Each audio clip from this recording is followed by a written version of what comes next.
This story has already played itself out in China. This is a glimpse into the future where you've seen an area where you don't have big industrial distributors and B2B distributors that have been around for 100 years. We've seen China leapfrog the US in other platform markets. B2B is definitely one of these areas. Let's look at Chinese B2B marketplaces. We've spoken a lot on the show about B2B distribution in the United States. It's a $6 to $8 trillion industry. It's the largest industry in the United States. Healthcare is $3 trillion. Consumer retail is $2.5 trillion. B2B distribution is at least $6. I think it's probably closer to $8 trillion. It is huge. It basically powers the entire economy in pretty much every single vertical of the of our GDP and the United States economy. And what we are seeing is there are now 4 large tech monopoly players actively in B2B, from Amazon with Amazon Business in the US. Alibaba is in the US for B2B. Walmart and eBay all have billion-dollar businesses growing at ranging from say 20% a month to at least say 30 or 40% a quarter. Lots of growth across all of these businesses. Now, relatively, I think Amazon Business is probably the biggest one. We estimate they're probably around, say, $15 billion in GMV. They were at $10 billion in GMV roughly a year ago. So you add that all up and no one's probably, collectively, they're all less than $50 billion, but they're growing quickly. And the marketplace model they're deploying is that B2B distribution holistically is very fragmented. There's a lack of pricing transparency. It's a very inefficient purchasing process. And basically the suppliers and distributors, they make their money off of that lack of transparency. And so the marketplaces rip that out. They centralize things. They bring pricing transparency to the market. They force third-party sellers to compete against each other on centralized product catalogs and product listings. And all what that does is it provides basically the best prices, the widest product selection, and the kind of easiest purchasing process to the customer. And what we all know is that when the customer is happy and the customer wins, then you win. And in that case, that means that the platform model is definitely winning in B2B distribution. And there's only upside to these businesses growing. What we wanted to look at, though, is this story has already played itself out in China. I would say the kind of more nascent industry in the US with marketplaces and B2B, we've already seen, I'd say, relatively mature marketplaces in China do this already.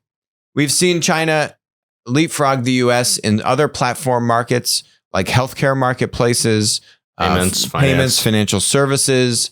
And so B2B is definitely one of these areas. And so we're going to be publishing more research and landscapes on this, but we wanted to kind of share a hot take with you on some of the research that we have. So we identified about 30 companies here, all of some sizable amount of money that they have raised.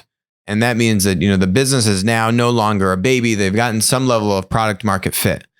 And so let's dive into this here. You can see Alibaba's at the top here with $9 billion in funding, but take them out. And basically the rest of these marketplaces, these are all pure play B2B marketplaces. These aren't part of some large tech monopoly like Alibaba. Tencent's also in B2B in China, but JD is in B2B in China. Sorry, yeah. JD. But if you look at this number 2 one here, Maikai, right? It's a B2B marketplace in the ag industry in China. It's raised $800 million. That's not Chinese dollars. That's US dollars. And so basically what we've seen is that in pretty much every vertical of B2B distribution in China, there is at least one very dominant vertical specific player that has raised probably at least $50 million or possibly more in these different verticals. So we're going to dig in a little bit more to that. But basically, I think one of the big takeaways is that this has already happened in China. It's now going into Southeast Asia. This is a glimpse into the future where you've seen an area where you don't have big industrial distributors and B2B distributors that have been around for 100 years like we have in the US and the West, where you have these family companies that really grew up as the economy industrialized and became big national and in some cases international companies. China is a much more recent growth story. A lot of these companies haven't been around for 100 years. You have a lot of these smaller distributors that have been around for a few decades. And what really happened there is that as this sprung up basically alongside the internet, rather than it being, big distributors going online, it was tons of fragmentation, marketplaces popping up and solving that, and really bringing transparency to the market, particularly in an area where there's lots of concerns about, fraud, product quality and that kind of stuff, and bringing that transparency and selection to the market that just didn't have it. So they really leapfrogged ahead. And just like we've seen in payments and in healthcare, where all this stuff is now starting to come back into Western markets. And if you've been to China and seen some of this stuff, it's a glimpse into the future. And they've proved that it works, and it's a matter of time before it happens here. And some of the incumbents may resist, and it may take longer. But it's definitely going to continue to happen, and it's not going away. Absolutely. Let me just highlight some. Let's just go down the list a little bit, right? So Maikai, ag. The next number 2 and 3 spots are, and by the way, I'm going to butcher every single one of these, so don't judge me. Wheat eel, okay, $430 million. Steel and metal B2B distribution. Interestingly enough, Jiaogong, $380 million, also in steel and metal. So steel was one of the kind of leading edge industries for B2B in China, one of the ones that happened first in a big way.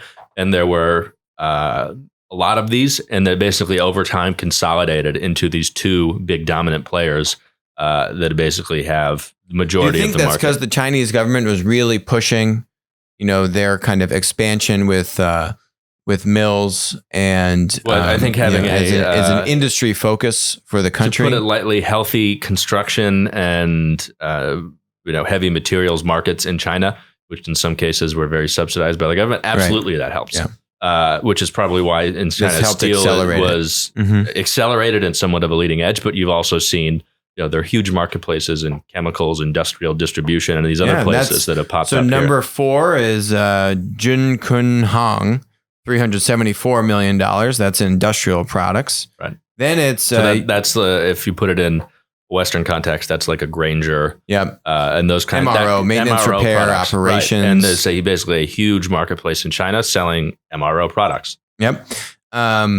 Yao Shibang is in the B2B pharmaceutical trading space. Very interesting space. Love that. $225 million. KK Group, online to offline imported products. That seems kind of like a import-export trading business. Cross-border B2B commerce. Baibu, not to be confused with Baidu. Baibu is for fabric and cloth trading. Yep. $156 million. Basically textiles in China. We have another ag marketplace here, Mai Hualong, $150 million. Then another fabric trading. Then we're looking at machine trading and machine parts trading. That looks about like $50 million. That's pretty interesting.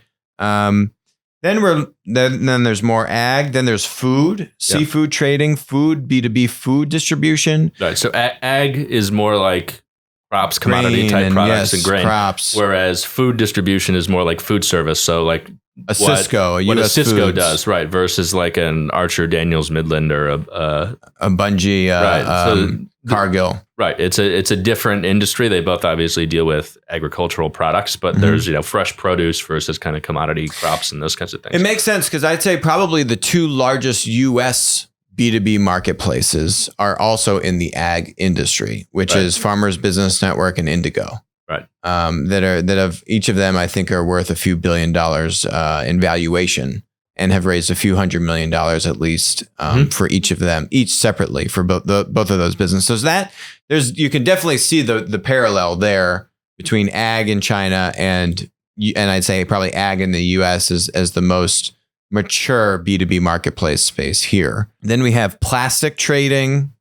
We have kind of like bulk purchase, wholesale. It looks like electrical. Auto parts. Yep. Auto parts is a great one. Strong, big auto parts marketplaces in China. Rice and fruits, so kind of a little bit more niche on the food side. Beauty, beauty and cosmetic products. Really probably catering to the say all of like the spas or the salons that are purchasing, Boutique which is stores and those kinds of things. It's wholesale. Wholesale, which is a big business for the L'Oreals of the world, is supplying all the spas and salons. And so it makes sense why you see that there. So this is just kind of the first teaser. Stay tuned. We're going to be publishing some more articles on this and letting you dig much deeper into all this information. But Nick, I think you framed it really, it's a glimpse into the future.